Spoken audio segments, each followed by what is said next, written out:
అక్రూరుడు రథంలో కృష్ణుణ్ణి బలరాముణ్ణి తీసుకుని మధురకు వెళ్తుండగా దారిలో అర్ఘ్యం ఇచ్చుకునే సమయం అయింది. మధ్యాహ్నం అర్ఘ్యం ఇచ్చుకునే సమయానికి యమునా నది ఒడ్డుకుని వచ్చారు. అప్పుడు రథాన్ని ఆపి నేను అర్ఘ్యం ఇచ్చుకుని వస్తానని చెప్పి అక్రూరుడు యమునా నదిలోకి వెళ్ళి స్నానం చేస్తున్నప్పుడు యమునా నదిలో కృష్ణుడు బలరాముడు రథంలో యమునా నది లోపల కనపడ్డారు, దర్శనమిచ్చారు. ఇదేంటి బయట ఉన్నారు కదా వాళ్ళు, లోపల ఎలా కనపడ్డారని మళ్ళీ తల పైకెత్తి చూస్తే బయట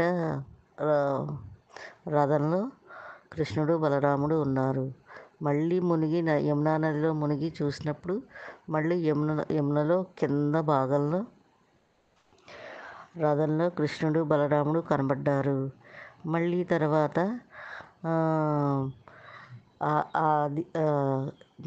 తర్వాత ఆ రూపం మాయమై ఆదిశేషుడి మీద విష్ణుమూర్తిగా శయన రూపంలో ఎన్నో కాళ్ళతో, ఎన్నో చేతులతో, ఎన్నో తలలతో, ఎన్నో కళ్ళతో విశ్వరూప దర్శనం ఇచ్చాడు అక్రూరుడికి.